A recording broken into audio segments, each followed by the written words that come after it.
ano ibibigay niyang pera sa inyo? Kaya po itong dakilang tao si Pangulong Duterte. Alam niyo po ba na inihirit po natin sa pamamagitan ni Soljan Guevara noon? Umapila tayo sa ICC. Sabi natin, hindi na kami miyembro ng ICC, kaya tanggalin nyo na, wag nyo nang imbestigahan yung kaso ni Pangulong Duterte. Nung bati pa po, si BBM tsaka tong si Pangulong Duterte, yung may unit team pa po, sumulat tayo para iapila na wag nang kasuhan o tigilan na ang pag-iimbestiga kay Pangulong Duterte. 5 po ang judge ng ICC. 5 judge. Alam niyo po ba kung ilan po ang pabor na bumoto na ituloy ang investigasyon nila kay Pangulong Duterte? 3. Hindi po. Kino-question natin yung jurisdiction nila. Wala na kayong jurisdiction, kaya hindi na dapat kayong nag-imbestiga sa presidente namin. Umalis na kami. Nag-lapse na rin yung 1-year period na dapat may mga umapila para sa ating pag-alis sa Rome Statute. Okay. Panay illegal po ang ginagawa ng mga to. Sa 5 judge po, 2 doon. Kumbaga, 3 lang po. 2 doon na nagsabi na hindi na tayo miyembro. Kaya tigilan na natin si Pangulong Duterte. Alam niyo po ba yun? Na 2 po doon ay nagsabi na hindi na tayo miyembro ng ICC. Kaya nakakalungkot po na tinutuloy pa rin nila. Nakakalungkot po na 3. Kumbaga, isa lang po yung lamang.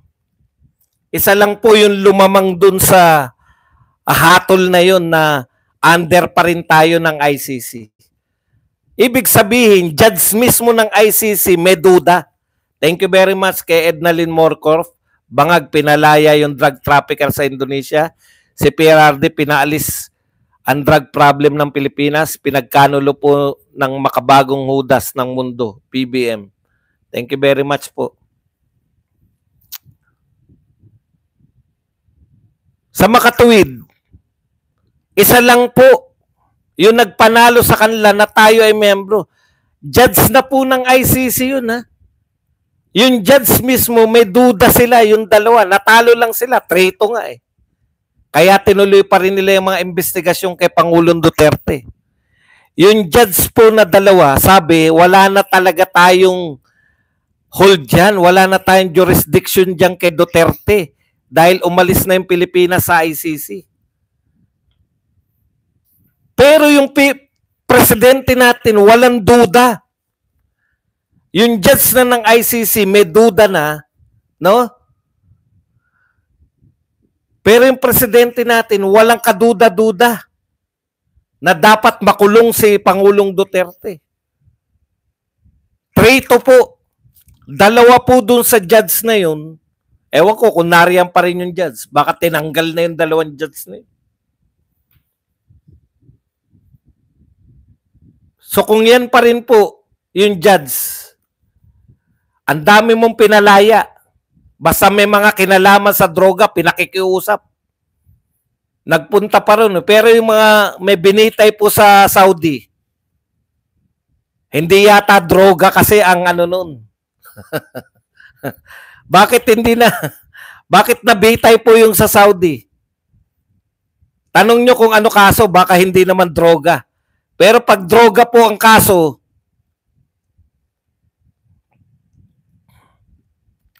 baka nagkakataon lang. Nagkakataon lang ba? Si Dilima, droga ang kaso. Bumaliktad yung mga katarantaduan po, no? Huwag po kayo maniniwala na si Dilima po. Ano kaso nung nasa sa Saudi? Murder. Pero si Biloso, di ba, droga yan? Nagkataon lang po. Baka Baka isipin po, ulitin ko, nagkataon lang yan. Pag mga droga kaso, drugs din. Sorry naman. Drugs din pala sa Saudi. Ano ba? Drugs ba yun sa Saudi yung nabitay? Si Mabilog. Nagkataon lang po yan. Ang sinabi ko, kasi kasalanan mo yan, Pangulong Duterte. Kung ikaw nagpayaman, marami ka sanang kakampi ngayon. Hindi po ba? Sarcastic to ha, sasabihin ko na, baka may mga hindi makaintindi. I-imagine niyo po kung si Pangulong Duterte ay nagpayaman, nagnakaw na nagnakaw. Eh di ang dami niyang mga sinusuhulan, ang dami niya sanang pinataba, ang dami niya sanang kakampi ngayon. Hindi po ba? Kasi marami kang ipamumudmud eh. Ganun talaga. Pag magnanakaw, marami talagang mga kakampi kasi marami kang pinamumudmud. Si Duterte kaya wala kagad kakampi. Unang araw pa lang na nawala sa pwesto, daming kakampi ni Duterte, di ba? Bakit isang araw pa lang nawala sa pwesto, wala na kagad kakampi? Wala ka namang pinamudmud na yaman, Duterte. Hindi ka kasi magnanakaw. Yan po ang katotohanan. Yan po ang problema ni Duterte. Ngayon lang po ako nakakita, namumblema. Vice President, anak ng dating Pangulo. Alam mo, ano nasasabi ni BP Sara na hindi sinasadya? Magastos ang mga abogado. Sino lang po makakaisip na magastos ang abogado? Pucha, meron nga akong alam eh. Kaso ng kaso, kahit kanino eh. Hindi na umaangal na magastos eh. Pero yung Vice President, yung mga hindi magnanakaw, nasasabi nila nang hindi sinasadya na magastos yung yung pag-hire ng mga abogado. Bakit? Kasi bulsa nila yung nahihirapan. Sa totoo lang po. Pero yung mga nagkakaso na hindi umaaray sa pera, bakit kaya? Bakit yung Vice President nasasabi na ang isa sa mga problema nila yung abogado dahil walang datong? Yan yung problema nyong mga Duterte, hindi kayo magnanakaw. Kaya marami kayong kalaban. Wala kayong pinamudmud na pera. Nakakagalit kayo, tapat kayo masyado. Panay trabaho ginawa nyo. Nung presidente ka kasi, Digong, hindi ka nagnakaw. Pinagtrabaho mo yung mga tao mo. Yung mga magnanakaw, pinangunguya mo ng pera. Pinapahiya mo yung mga magnanakaw. Alam nga namang manahimik sila pag wala ka na sa kapangyarihan. Alam nga namang yung pagkaguhaman nila. Yung kanilang pagiging gahaman sa salapi. Hahayaan ka na lang na wala ka na sa kapangyarihan. O, di ba? Wala ka namang, hindi mo minantika yung kanilang. Kita mo, ang dami nagtatanggol ngayon, ang dami ng issue, nawawalang pera. Pucha, anak mo nga, hindi nawala yung 125 eh. Sa totoo lang po, hindi po nawala. Sige, ano po tayo ngayon? Kahit na ano po tayo, o butin tayo ng isang araw na nagdidiskusyon lang. Ang problema mo, Digong Duterte, hindi ka kasi magnanakaw. Trabaho ka lang ng trabaho. Kaya, nung nawala, isang araw pa lang na pagkawala mo sa pwesto, pine-persecute ka na. Sino nagpe-persecute kay Duterte? Yung mga magnanakaw. Yung naapektuhan ng mga pagtatrabaho mo. Tapat ka kasi. Kita mo nga, mukha kang kawawa dyan. Wala kang kakampi. Na may kapangyarihan. Kasi hindi ka magnanakaw. Yan yung problema yung mga Duterte. Di kayo nagnakaw. Wala, tuloy kayo ngayong pansuhol. Wala kayo tuloy ngayong pampataba ng mga buhaya.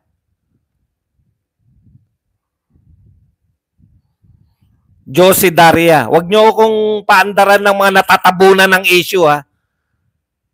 Pinipersecute yung dating Pangulo, sasabihan nyo ako ng kung ano-anong issue nyo.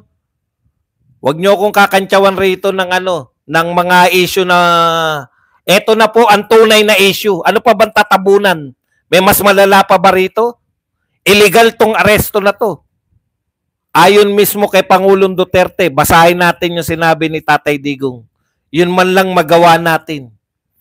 Yun man lang masabi natin. Biruin mo, pinoproblema ng anak mong bunso a flight lasting more than 8 hours but left with just sandwich to eat. Yung mismong pinadadala na senador ng Pilipinas. Senador na ng Pilipinas si Bongo. Nagpapadala ng pizza ni hindi pa iparating. Nakita ko yung video, nakikiusap pa ang senador ng Pilipinas para mapakain man lang yung dating presidente na hindi magnanakaw. Paulit-ulit ako rito, problema mo kasi Digong, hindi ka magnanakaw. Wala kang pinatabang buhaya.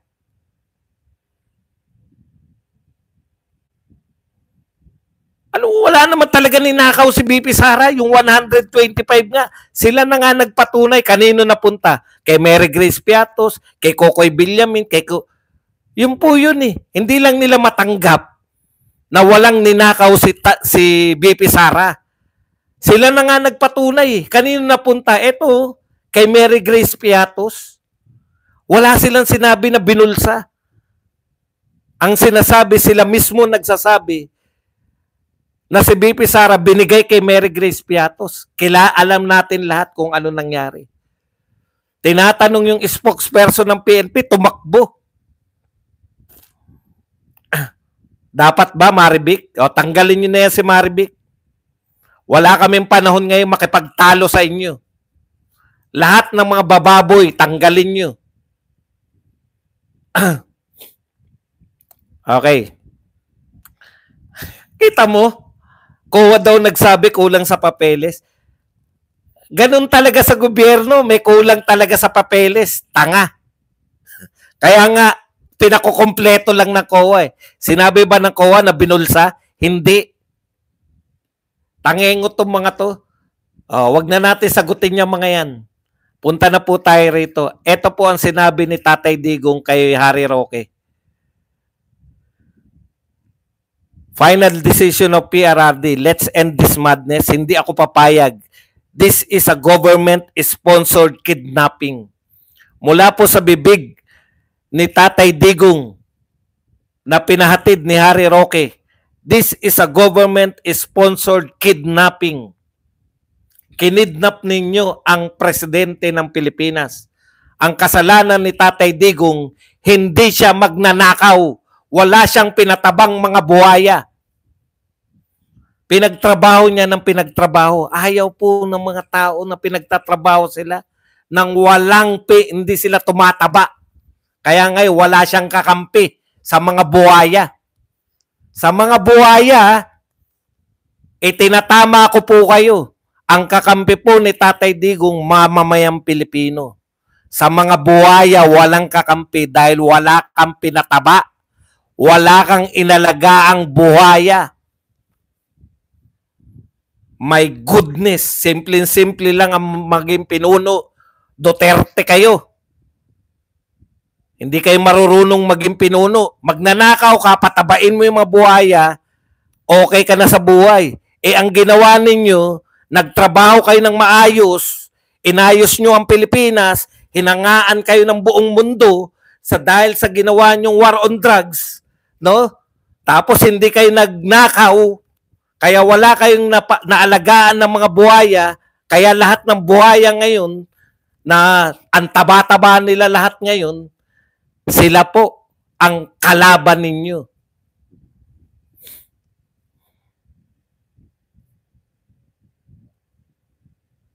Problema nyo yan, mga Duterte. Dami nyong inaway. na mga kriminal. Ang dami niyong inaway na mga buwaya. Biruin mo, oligarko, Duterte. Oligarko, nilabanan mo. Ikaw lang ang presidenteng lumaban ng direkta sa mga oligarko. Sila ang may-ari ng Pilipinas. Hindi mo ba alam yun? Hindi ka na yumaman sa ginawa mo, kinalaban mo pa yung mga pinakamayayaman, pinakamandarambong.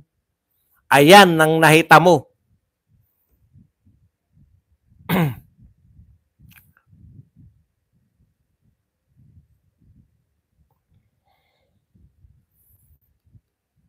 Huwag po tayo maawa. No? Suportahan natin sila. Suportahan natin yung mga mag-amang hindi magnanakaw. Suportahan natin yung mga mag-amang dahil hindi nagnakaw at nagtrabaho ay pinipersecute ngayon. Masayang-masaya ang mga kontrabulate.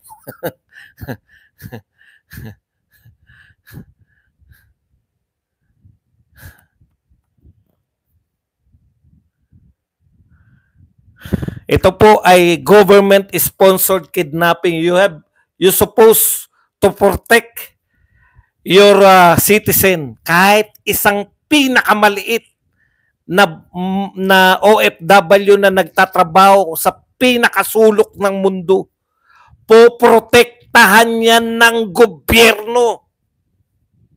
Malayo ka sa Pilipinas. Dito po, nasa Pilipinas, ano sabi ni BP Sara? Ano sabi ni BP Sara? No?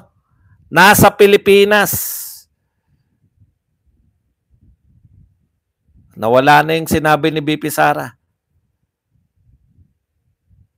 Teka lang. Ano ko lang po. Maganda yung sinabi ni BP Sara eh. Sa kanyang pahayag. Official na pahayag po to ng Vice President ng Pilipinas. Kung Pilipino ka, hindi ka kailanman susunod sa dayuhan sa loob ng sarili mong bayan. Nasa sariling bansa, pinadakip at ibinigay in silver platter ang ulo ni Pangulong Duterte sa mga ICC. ICC nga mismo, duda. 3-2 po ang score. Duda sila kung may jurisdiction pa. Natalo lang po ng isa. Di lang siya magnanakaw at ang pinakamalaking pagkakamali ni Tatay Digong ay minamahal niya kasi ang Pilipinas at ang mga Pilipino. Ayan. Kasalanan nyo rin to mga taga-Hong Kong. Nag-iiyakan kasi kayo. Ang dami-dami nyong nasa loob, ang dami-dami nyong nasa labas. Kayong mga taga-Hong Kong. Yung dinayo ni Tatay Digong dahil mahal na mahal ni Tatay Digong ang mga OFW. Kayong mga taga-Hong Kong, kasalanan nyo rin yan. Kasi nagpakita kayo, ang dami-dami nyo. Ayaw nila nun. Sabi nila sa survey, nangunguna daw sila. Pero tuwing lalabas si Digong na ang tanging kasalanan ay hindi nagnakaw, tuwing lalabas si Digong na namumblema ang mga mag-anak sa pagkuha ng mga mamahaling abogado, ang tanging problema ni Digong, ang problema pala ni Digong na hindi magnanakaw kundi tapat na naglilingkod sa mamamayang Pilipino. Bukod sa hindi siya magnanakaw, ang problema ni Digong, nakalimutan, tuwing lalabas siya, dinudumog siya ng tao. Tuwing lalabas siya, nawawala po yung magic nila sa survey. Sinusuka na ng mga Pilipino yung mga lintik na survey na yan. Paano nyo masasabi na yung 12 ninyo na wala nga nagkakagulo sa inyo? Kahit saan kayo magpunta sa buong Pilipinas, pumunta ng Hong Kong yung mga 12 ni si Abalos ni hindi pinansin ng mga tao sa Hong Kong. Baka hindi kilala ng mga tao yan. Yan kasalanan mo. Masyado kang minahal ng mga tao. Ayaw nila. Ayaw nila, Tatay Digong, oy, Makinig kayo sa sinasabi ko, hindi ko biniblame yung mga Duterte. Sinasarkastiko. Ayaw nila, Tatay Digong, na nagpapakita ka sa labas. Tuwing nakikita ka nila sa labas, Tatay Digong, nagagalit sila dahil dinudumog ka pa rin. Ang dami-dami na nilang paninira. Meron pa silang hired na 2 sa PCO ngayon na mga attack dog. Dinudumog ka pa rin. Kahit saan ka magpunta. Ayaw nila yun. Bakit? Kasi nakikita ng tao na yung pa-survey nila ay malaking kalokohan. Dahil ang tunay na mahal ng mga Pilipino, kayong mga Duterte, na hindi magnanakaw, trabaho ng trabaho, ang trabaho ninyo tagos sa aming lahat. Sino hindi nakaramdam ng Duterte leadership? Sino hindi nakaramdam na 10 taon na ang passport, 10 taon na lisensya, na doble? Mga pulis na humuli kay Tatay Digong, tandaan nyo kung sino yung nagdoble ng inyong sweldo. Siyempre, yung nagsasabi na we are protecting the AFP, we are protecting the Constitution. Ayan po, kinidnap po ang dating presidente. You are still protecting the Constitution? Naaayon ba sa Constitution? Magbasa kayo, AFP. Hinahamo ko yung liderato ng AFP. Basahin po ninyo. Asan sa Constitution na pwedeng ipamigay ang citizen ng Pilipinas sa isang international organization na hindi kinikilala, hindi natin kinikilala. Kinikilala ba ng Pilipinas ang ICC? Hindi. Hindi natin sila kinikilala. Ang ICC po ay wala pong jurisdiction sa atin.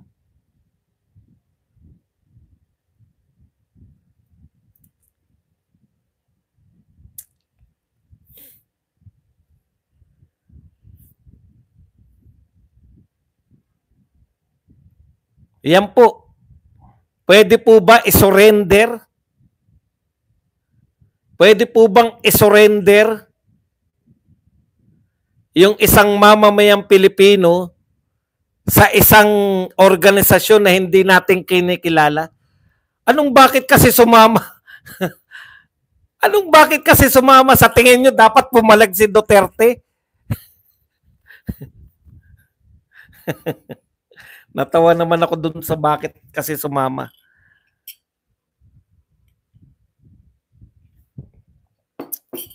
Kahit wala tayong almusal, tuloy-tuloy na tayo, nanggigigil. Okay, punta po tayo rito kay Inday. Ano po ang ginagawa ngayon ni Inday? Saan po siya papunta? Ito po, Sara Duterte, ayon po sa mga dyaryo ngayon, lumipad na po kaninang 7:00 pasado ang ating Vice President papunta po sa The Hague, Netherlands para po kausapin yung kanilang mga lawyers, no, following the arrest of her father, former President Rodrigo Duterte. Okay, meron po silang naka-charge ng mga lawyer, no, ICC. Iba po yung lawyer ni BP Sara sa ICC, meron din siya sarili. Iba rin po yung lawyer ni Tatay Digong sa ICC. Kaya talagang grabe po ang persecution. Hindi ka kasi magnanakaw. Kung nagnakaw ka sana, may mga naalagaan kang buhaya. Ngayong malalaki na, pwede na managpang. Kita mo, hindi magalaw. Hindi magalaw yung mga magnanakaw. Marami kasing alagang buhayang pwedeng managpang. Okay, ito po ang pahayag ni BP Sara. Kausap namin yung aming ICC lawyer at sabi niya na this has never happened before. At sabi niya, it's craziness. Wala pa pong nangyayari. Kakaiba tong kaso ni Tatay Digong dahil hindi pa po nangyayari na may presidente, na presidente mismo ang umamin na pinadakip si Digong para ipamigay ng direkta sa ICC. No? Usually, nagtatrial na muna, tapos tsaka po pag napatunayan na, tsaka po, ginawa po nilang regional trial court eh. Grabe po, ngayon lang po nangyari na kusang isinuko ng gobyerno. Lalo na po yung hindi miyembro ng ICC. Hindi po tayo miyembro ng ICC. Walang jurisdiction. Wala palang jurisdiction, hindi pala tayo miyembro. Bakit binigay? Kasi ina-uphold daw ng presidente yung law. Kaninong law? Magbasa po kayo ng konstitusyon. Yung mga nagsasabing nagpoprotekta sila ng konstitusyon. Basahin nyo po. Wala ko sinasabi kung anong dapat nyong gawin. Magbasa kayo ng konstitusyon. Kung may nakalagay dyan na pwede mong isurrender ang isang Pilipino, lalo na't hindi natin kinikilala.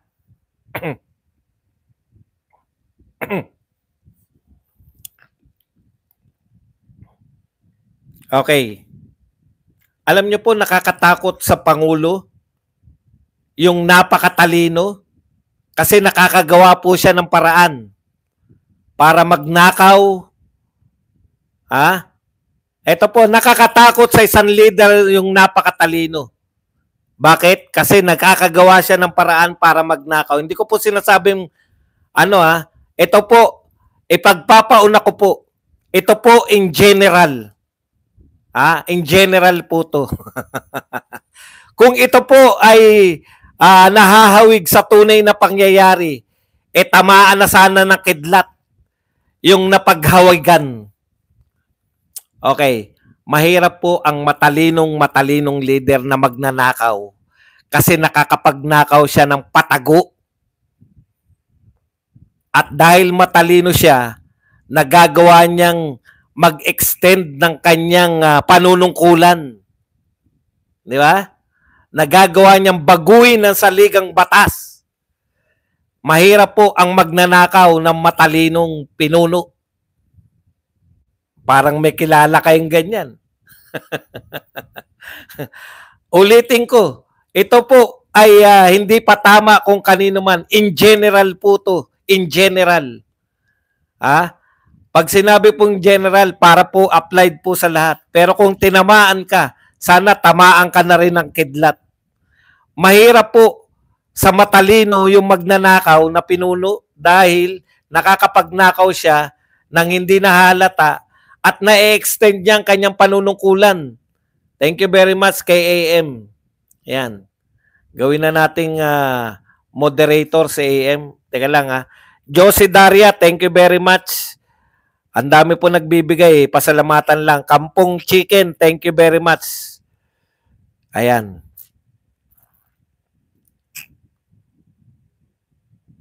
Teka nga, dito nga natin. Saglit lang Baka makalimutan ko po kasi itong mga to gawing moderator. Huwag kayong mag-alala, hindi ko nakakalimutan yung aking sinasabi.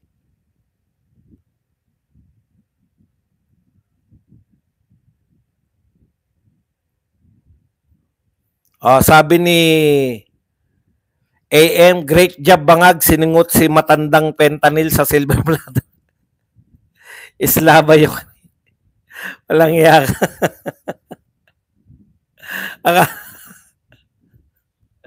Akala ko pa naman kakampi ka namin Si Kampong Chicken, hindi ko makita. Comment ka nga Kampong Chicken para gawin kitang moderator. Kampong Chicken. Asan ba yung kay Kampong Chicken?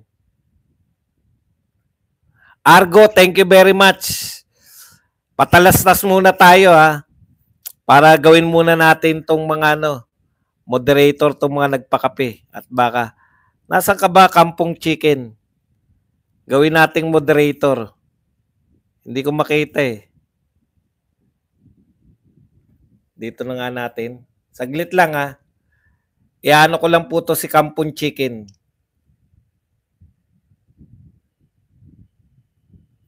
Oh, wala. Ayun. Kanina pa pala to si Kampon Chicken. Dati na pala moderator si Kampon Chicken. Okay. Tuloy po tayo. Mahirap po yung magnanakaw na leader na matalino. Pero ngayon po, mas mahirap pala yung hindi ka na matalino, magnanakaw pa. Kasi hindi na tinatago. Alam niyo yun, pagkakaiba? Sabi natin, mahirap magkaroon ng leader na magnanakaw pero matalino kasi naitatago yung pagnanakaw. Mas mahirap po pala hindi katalinuhan na magnanakaw kasi lantad na lantad yung pagnanakaw at dahil maraming pinatabang buhaya, hindi tayo ngayon dahil may mga tagasagpang. Yun yung problema ni Tatay Digong. Hindi kasi siya magnanakaw. Okay, balikan na natin si Sara Duterte. Kakaiba po, sabi nung abogado. Kausap namin yung ICC lawyer, sabi niya, this has never happened before. At sabi niya, it's craziness. Craziness daw po. Okay, yung kay Donald Trump nga po, ibigay nyo lang po yung link kung meron kasi marami nagtatanong, hindi ko rin mahanap. The Vice President did give further details. Yan. Nagkausap kami ng tatay ko kanina. Kampong Chicken, God will sleep if we Pinoys are afraid to wake up. Correct. Thank you ulit sa pakape. Nagkausap kami ng tatay ko kanina, sabi ni BP Sara, naintindihan ko lang sa kanya na wala tayong magagawa. That's life, kesera-sera. Antindi ng mga Duterte, no? Nagwawala na lahat ng mga supporters. Pero sila kalmado pa rin, eh. That's life, kesera-sera. Alam niyo po, marami po ako nabasa.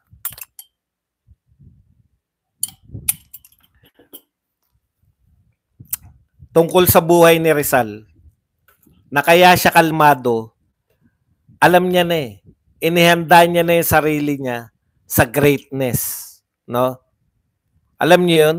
Alam niya na etong ginawa sa kanya, pinahuli siya, dinakip siya, pagtatayo niya ng mga kung pangunguna niya sa reforma. Alam niya yung papel niya sa Philippine history. Thank you very much kay Roxanne Badron sa pakape.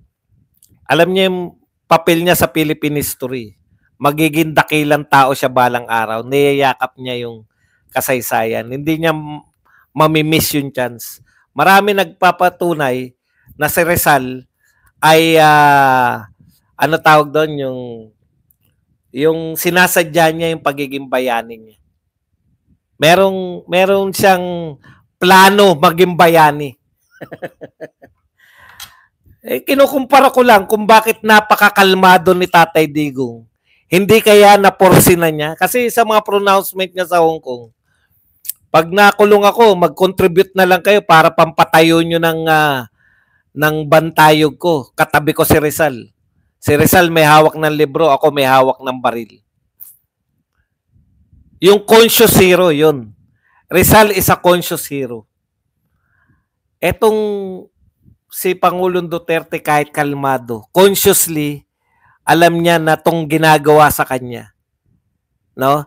Alam niya na binigyan siya ng pagkakataon ng kasaysayan para maging presidente, magpakitang gilas. Alam niya, no? Na itong ginagawa niya ngayon,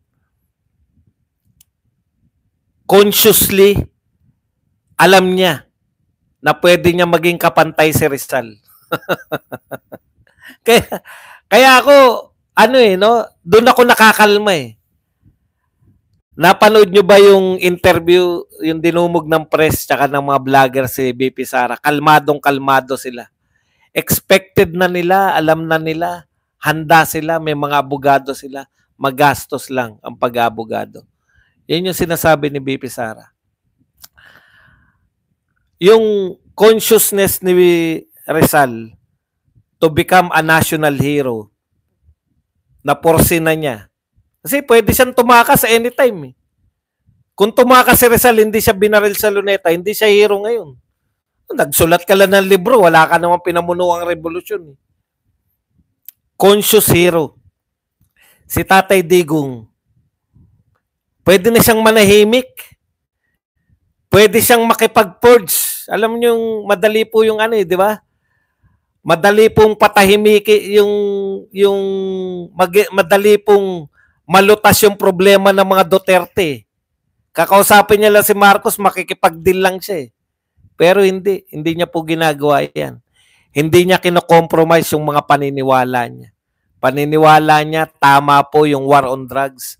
Paniniwala niya na, yun po, si Pangulong Duterte. Kung ano man ang nangyayari, masakit po ngayon sa atin, natanggapin. Pero si Tatay Digong, kalmado siya, tanggap niya lahat. Napag-uusapan niya na nga, kung makulong man ako, di pagpatayo nyo na lang ako na rebulto.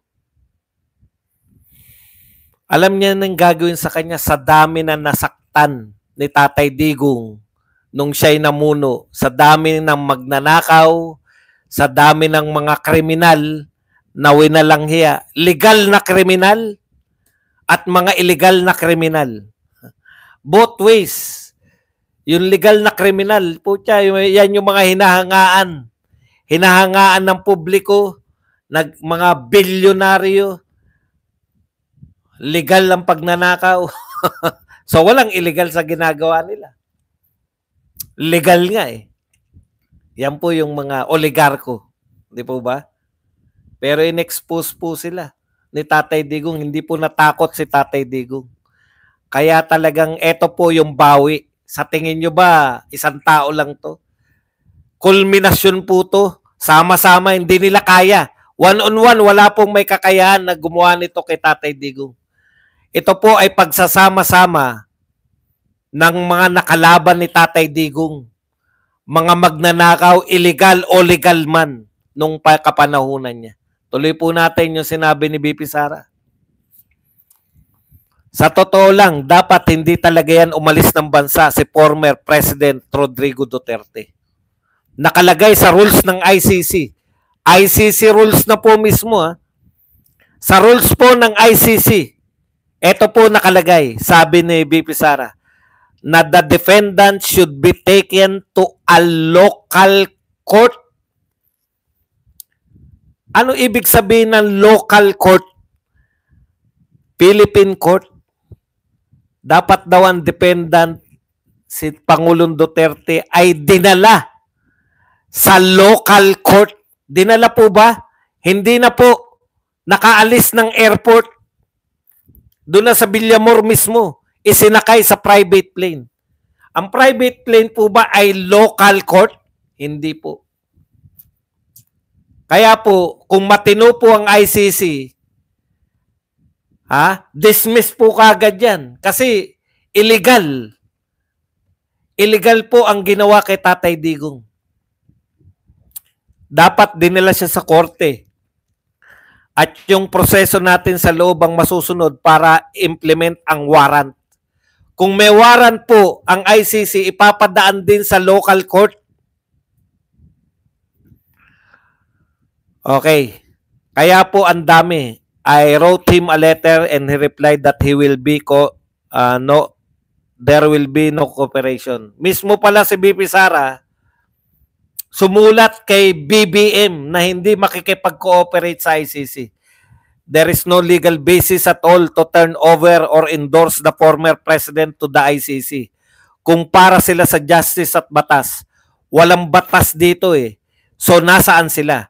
Gagawin nila kung anong gusto nila kahit hindi tama, kahit mali. Nakakalungkot dahil saan ka ba nakahanap ng bayan na yung kanyang citizen ibibigay niya sa dayuhan, nakakahiya bilang isang Pilipino. Correct. Nakakahiya bilang isang Pilipino na ikaw mismo sa Pilipinas ibibigay ka sa ibang bansa. Lahat po ng Pilipino na nagkasala sa Pilipinas, nagkasala Yung kumbaga, nagkasala ka na, hindi ka po pwedeng ipakulong sa ibang bansa. Nagkasala ka sa Pilipinas, ang ginawan mo ng kasalanan ng mga Pilipino, kakaiba po ang kaso ni Tatay Digong, first and only na gobyerno natin isinuko sa dayuhan ang dating presidente. Pero wala silang jurisdiction. Kahit magmukhang tanga na po yung Pilipino, sinasabi niya, walang jurisdiction ng ICC. Hindi po kami nakipagtulungan. Kaya, buti pa pala nakipagtulungan ka na lang. Tapos, protektahan mo yung kababayan mo. Hindi ka nga nakipagtulungan. Kaya binigay mo na lang. Ayaw namin makipagtulungan sa inyo. Ito sinasabi ni Marcos di ba? Ayaw namin makipagtulungan sa inyo. Hindi kami makikipagtulungan sa inyo, ICC. Hindi tayo nakikipagtulungan sa ICC. Pero kung ire-request nyo na ipakulong tong sinasabi nyong ayaw naming makipagtulungan sa inyo, ibibigay ko ng kusa.